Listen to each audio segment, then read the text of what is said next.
রহমাতুল্লাহি ওয়া বারাকাতুহু। নাহমাদুহু ওয়া নুসাল্লি আলা রাসূলিহিল কারীম। আম্মা বাদ। হে আল্লাহর বান্দা ও বান্দি, যখনই তুমি কিছু চাও সঙ্গে সঙ্গে কিনে ফেলো, তাহলে ধৈর্য শিখবে কবে? যখনই একা হও গুনাহ করো, তাহলে তাকওয়া শিখবে কবে?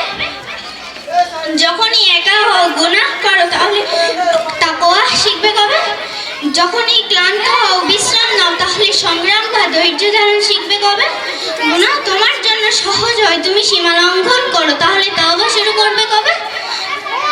গুনাহ আসে, তার সঙ্গে কুরআন চলে যায়, নামাজ এবং তাহাজ্জুদের ইবাদতও চলে যায়, অন্তর থেকে আল্লাহর ভয় চলে যায়, তারপর তাদের সঙ্গে জিকিরও চলে যায়, আর আসে জীবনের কষ্ট ও সংকট।